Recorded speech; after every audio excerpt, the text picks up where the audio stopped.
I'm Doug Jessup. And I'm Nisha Nagaring, and welcome to Family Heritage Stories, where we talk about what makes us, things like traditions, values, and culture. How are these things passed down from generation to generation? Through deeds, through words, and through stories.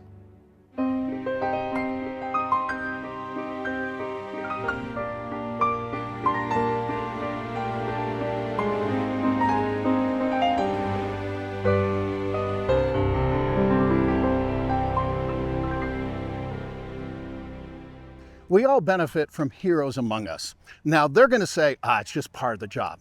But it's more than that. It's time for Hero Salute Stories.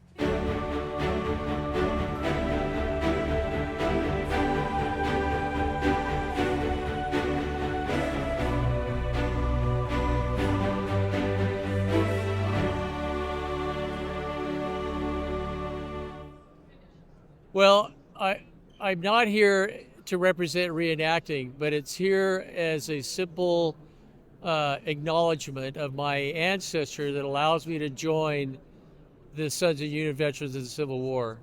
My ancestor, Henry Lamb, who I derive my membership from, was a member of the 45th Iowa Infantry Regiment by the name of Henry Lamb. And he joined as a part in the summer of '63 as what they called 90-day enlistments. And that way they did not have to take active duty seasoned troops to guard occupied and captured areas that they were formerly Confederate areas. They could take and go to a state, recruit for 90 days during the summer, and then they could go. And in his case, his regiment were based out of Memphis, guarding the Memphis Railroad that ran between Memphis and Virginia, a section of that for the period of 90 days.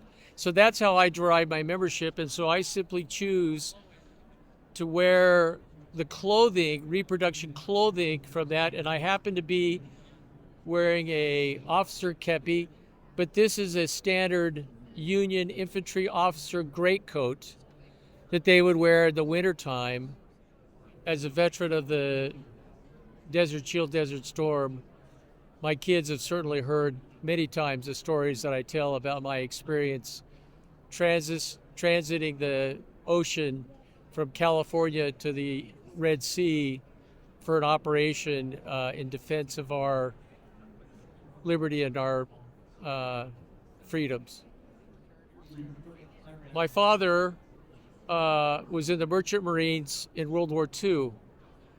And he didn't join, but he had been drafted in the Army, broke his arm, and instead of waiting for that to heal and going into the Army, he decided to volunteer for the Merchant Marines. Well, when he was discharged from the Merchant Marines and Korea came along, he did not meet and fulfill his obligations to the federal government. So he got drafted for Korea and was posted in the Hanford engineering site where the reactors were, manning these supersized Sky Raider anti-aircraft guns to protect those assets there at the nuclear energy site. So he did another 2 years in the Army, and then I had an uncle that served on a subtender during World War II. Great uncle that was also drafted in World War II and died at Anzio after going all across North Africa with Patton's 7th Army, and then went into Sicily and then made the landing at Anzio, and unfortunately died of his wounds with members of his company there. And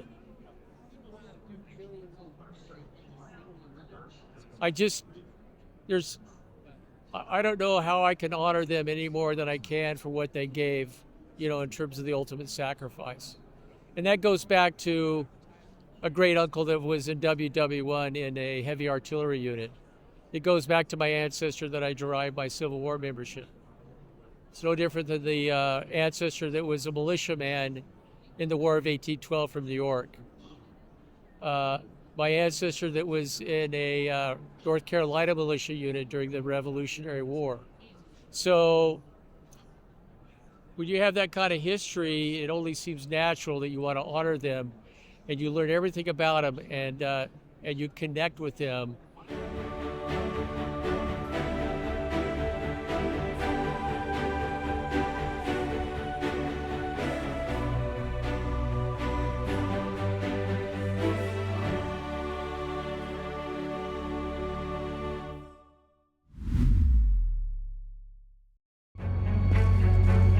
What is the reason Norway is getting new fighter jets, 52 of them, and new advanced submarines and surveillance aircraft? Why have we upgraded our combat vehicles and plan to invest more in air defense? What's the point of having someone practice again and again on the same task? Why must our best youth be sent off into the forest or into the mountains behind a screen? Why are we members of NATO, the world's largest defense alliance? What do we as a nation wish to achieve by all this? What do we want to happen? The answer is nothing. Absolutely nothing.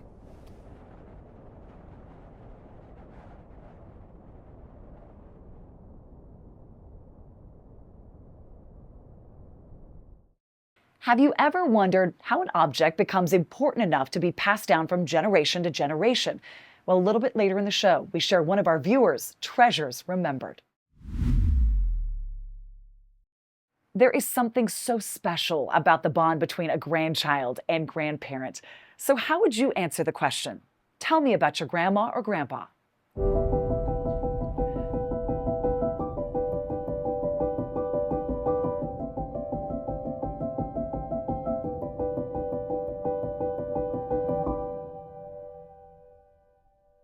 Hi guys, this is Doug Jessup. Welcome back to Family Heritage Stories.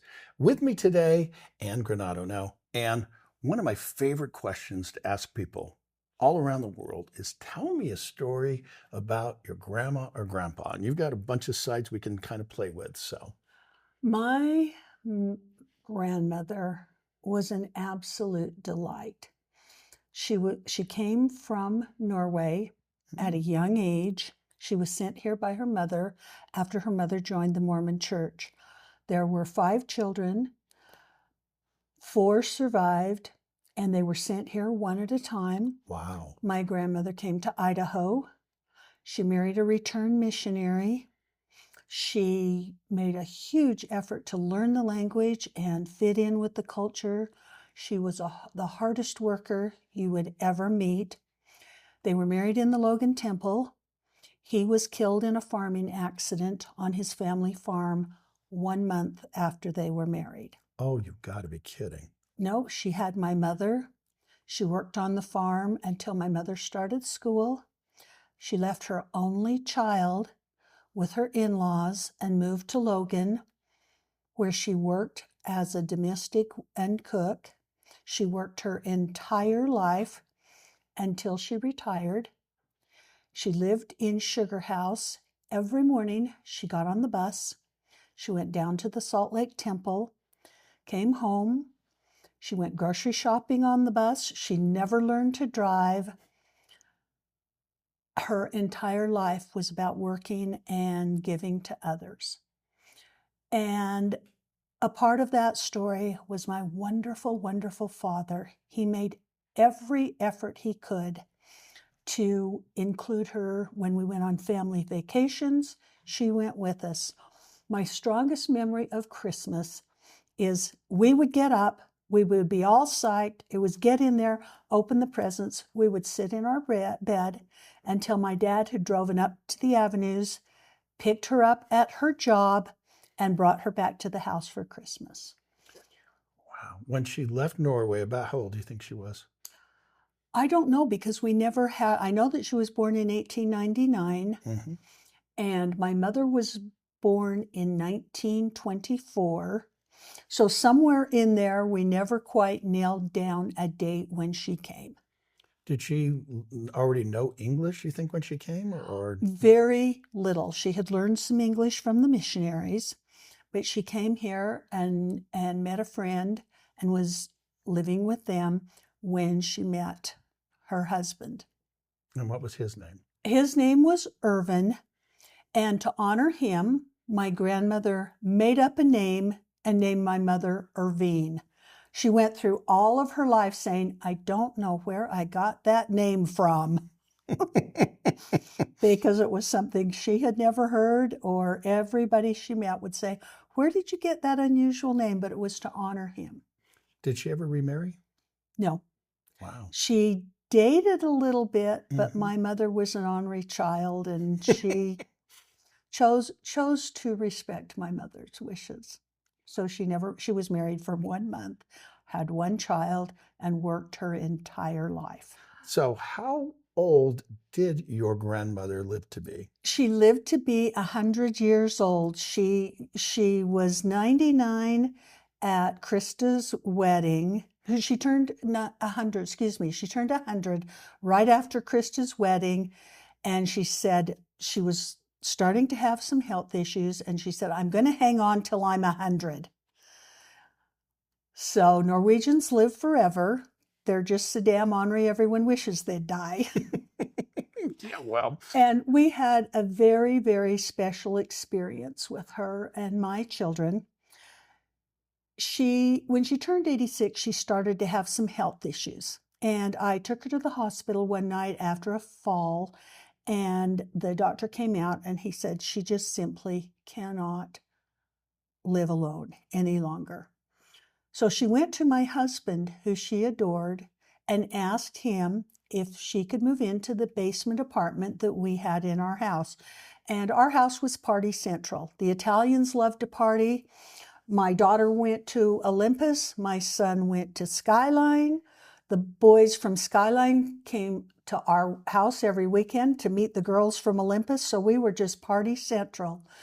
She had her separate apartment, separate kitchen, everything. But she would come out in the morning and jerk the covers off my kids. And if there were any extras on the couch, she'd look at them and she'd say, who are you and where did you come from? So I didn't ever have to worry about what was going on with my teenagers. She monitored the basement. Yeah. Wow. Go grandma. Uh-huh. She was great.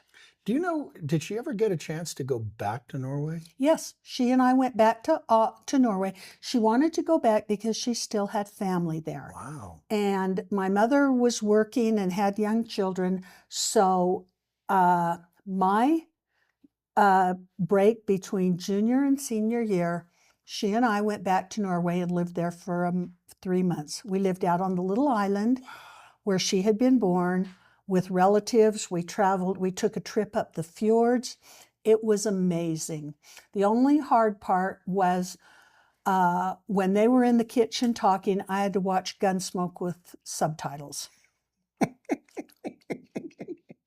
So what was the island? What was the area that she was from? Arendal. You're watching Family Heritage Stories with me and my grandkids. We'll be right back.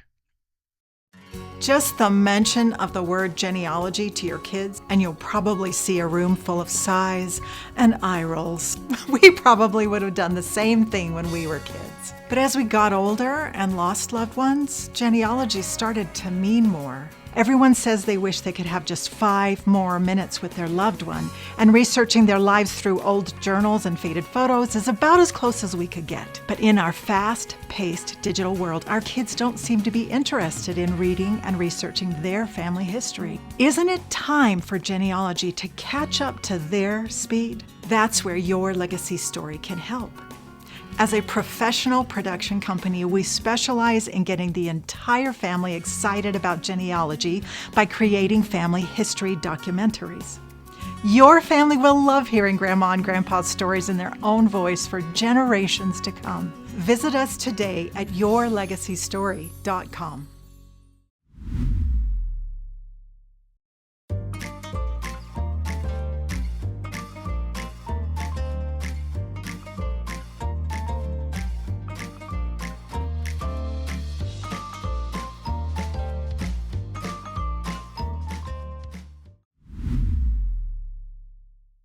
The name of the show is Family Heritage Stories.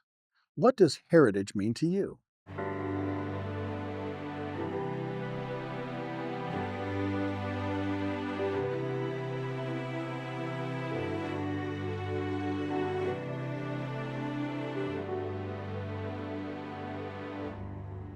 En solfylt dag bestemte jeg meg for å ta en tur i skogen. Jeg tok på meg joggeskoene mine og knyttet dem godt.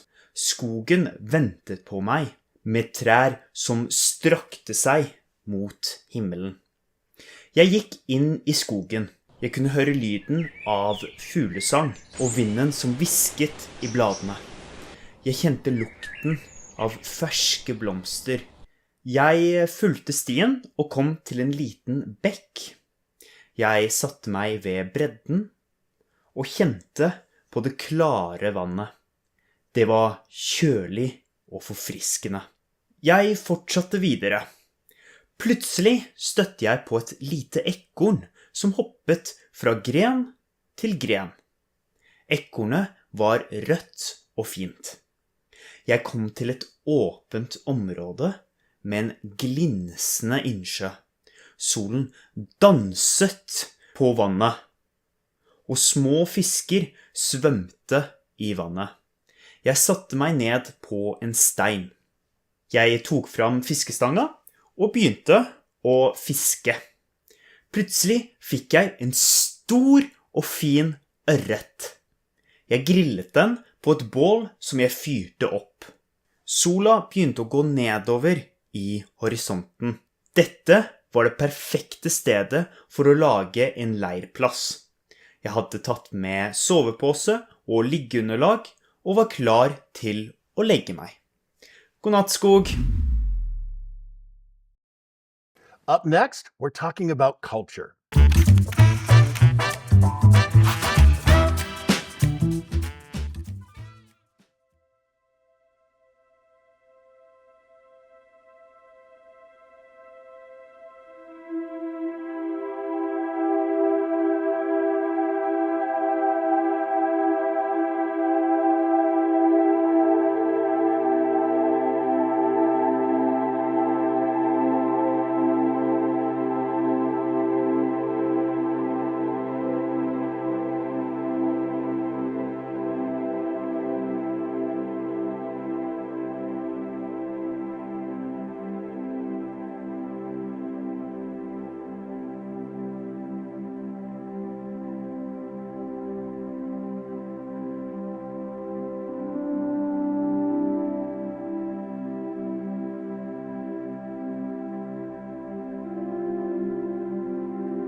Objects with stories, those are treasures remembered.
Everyone has a story. And sometimes those stories are told through music.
Those boys are much too much.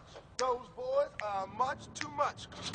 We got the spirit. We're hot. We can't be stopped. We got the spirit. We're hot. We can't be stopped. We're going to beat them and bust them. Beat them. The smallest moments can have the biggest impact on a child's life. I'm General Max Stitzer. I sincerely appreciate the work that Doug Jessup and Fedora Foundation do to recognize veteran success stories, the great businesses and other pursuits, including nonprofits, that our veterans perform after they serve in uniform. There's so many great Americans who have served this nation in uniform, who have been heroes, who have been servants. They continue to find ways to serve after that uniform comes off for the last time. We all recognize when we serve in the military, we have an expiration date, and some of them just cannot stop serving. They look for ways to help their fellow man. They want to return the investment that this great nation has made in them. This program honors their service in uniform and after they perform their service on active duty. It's our honor to be able to help people remember where they came from.